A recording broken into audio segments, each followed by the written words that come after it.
एक तरफ तालिबानियों का हमला बलूचिस्तान को एक करने के लिए, पाकिस्तान के अपने काउंटर अटैक में पूरी तरीके से शामिल होने के लिए, और दूसरी तरफ तो जब हमें पता है कि हमारा जो पड़ोसी देश है, सबसे ज़्यादा वही बदमाशी करता है, हमारे यहाँ आतंकवाद को बढ़ावा देता है और वो कहाँ से लाता है? वो लाता है अफ़गानिस्तान से। जितने भी उनके लड़ाके आए, आज तक पकड़े गए, देखे गए, वो अफ़गान के थे और पाकिस्तानियों ने अफ़गानियों को ट्रेन करके हमारे देश पर आघात पहुँचाया। और आप देखेंगे जहाँ तक सवाल है नेपाल के से कम तुलना करना, वो बिल्कुल अलग है।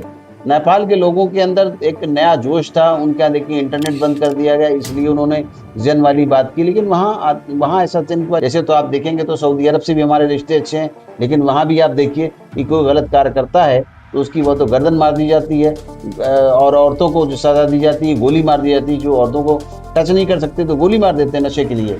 और आज भी फ्लाइट में अनाउंस होता है जब आप जा रहे थे सऊदी कि यहाँ पर अगर कोई भी ड्रग्स में पाया गया, नशे में, तो उसकी मौत की सज़ा है। नमस्कार, मैं विजय। इस समय भारत देश अलग अलग तरीकों से कहीं विदेश नीति के कारण तो कहीं देश के अंदर चुनाव आयोग की अपनी गतिविधियों के कारण सवालों में सत्ता को घेरने के लिए बेताब है।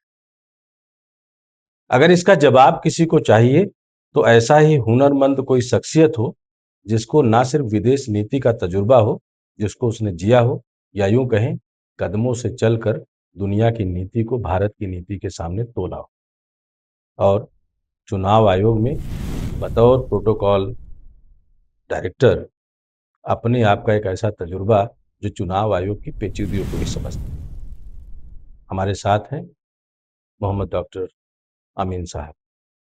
परिचय के मोहताज नहीं है, लेकिन परिचय से ज्यादा इनकी बेबाकी और हर एक विषय पर इनकी अपनी साफगोई वाली जो नीति है, वो सबको हमेशा इनके चाहने वालों में शुमार करती है।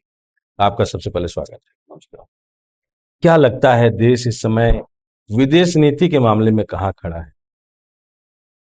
जहाँ तक 2014 के बाद आप देखिए कि हमारे देश के जो प्राइम मिनिस्टर हैं, उन्होंने पूरी कोशिश की है कि अंतर्राष्ट्रीय स्तर पे हमारे देश की छवि बढ़े और उन्होंने संपर्क किया लोगों से और राष्ट्राध्यक्षों से मुलाकातें की। आप देखें कि यही नतीजा है कि उनको सबसे ज़्यादा अब तक के जो हमारे प्रधानमंत्री रहे हैं, उनमें सबसे ज़्यादा सम्मान, अगर सर्वोच्च सम्मान प्राप्त हुआ है विदेशों से, तो हमारे मोदी जी हैं, उनको प्राप्त हुआ है। ये एक सफलता दर्शाती है और सबसे बड़ी बात क्या है कि इनके लिए जो बैटिंग करने वाले हैं, वो मिस्टर जयशंकर हैं, जो कि हमारे करियर डिप्लोमेट हैं। उन्होंने अपने जीवन में फॉरेन मिनिस्ट्री में अपना एक स्थान बनाया और उसको इन्होंने चुना और चुनने के बाद उन्होंने एक विदेश मंत्रालय का मंत्री बनाया उनको। तो ये सब बहुत बड़ी सक्सेस है हमारे प्रधानमंत्री जी की। तो मैं कहूँगा कि विदेश मंत्रालय और विदेश मंत्रालय की नीतियाँ इस तरीके से चारों तरफ जा रही हैं, फैल रही हैं, जिसकी रोशनी आपको हर तरफ देखने को मिली है आज तक। इस समय चर्चा तालिबान की है। एक तरफ तालिबानियों का हमला बलूचिस्तान को एक करने के लिए, पाकिस्तान के अपने काउंटर अटैक में पूरी तरीके से शामिल होने के लिए, और दूसरी तरफ देवबंद। देखिए, जहाँ तक सवाल है हमें अंतर्राष्ट्रीय स्तर पर प्रोटोकॉल के तहत भी कहेंगे और पड़ोसी देश के नाते भी कहेंगे। तो जब हमें पता है कि हमारा जो पड़ोसी देश है, सबसे ज़्यादा वही बदमाशी करता है, हमारे यहाँ आतंकवाद को बढ़ावा देता है और वो कहाँ से लाता है? वो लाता है अफ़गानिस्तान से। जितने भी उनके लड़ाके आए, आज तक पकड़े गए, देखे गए, वो अफ़गान के थे और पाकिस्तानियों ने अफ़गानियों को ट्रेन करके हमारे देश पर आघात पहुँचाया।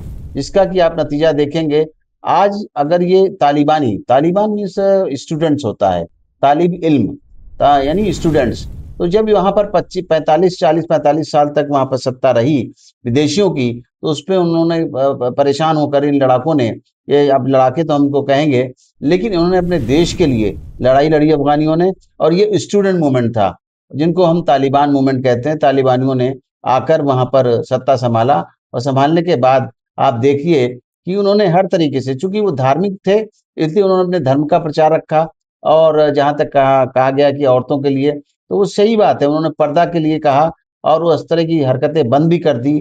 उन्होंने इंटरनेट बंद कर दिया, उन्होंने फ़िल्में बंद कर दी, उन्होंने इस तरह के जो भी हरकतें थी जिससे कि समाज में एक बदअमनी फैलती है मुस्लिम समाज के अंदर, उन्होंने उसको सबसे पहले रोका, जिसकी वजह से फैशन वहाँ बंद कर दिए, मुँह खोल के जो औरतें चलती थी वहाँ पर उन्होंने कहा नकाब में चलिए, अपना चेहरा ढक के रखिए, जो एक रीति-रिवाज है मुसलमानों का जिसके कारण वो अपने समाज को एकत्र रख सकते हैं।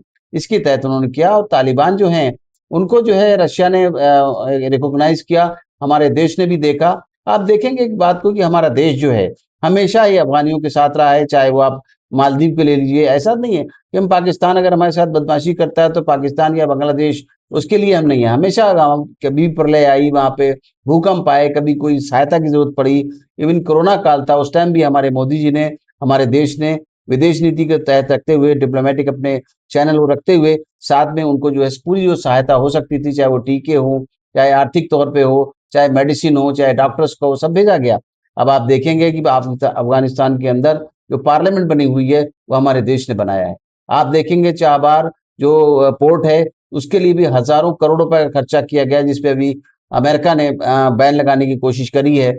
ले जिसके लिए भी आज अगर तालिबानी कहेंगे तो वहाँ के जो फॉरेन मिनिस्टर आए हैं अफ़गान के, उन्होंने इस बात को कहा कि हम हिंदुस्तान के साथ खड़े हैं। और उन्होंने इस बात को कहा कि अफ़गानिस्तान की जो ज़मीन है, वो आतंकवाद के लिए यूज़ नहीं होगी, स्पेशली भारत के लिए तो कतई नहीं।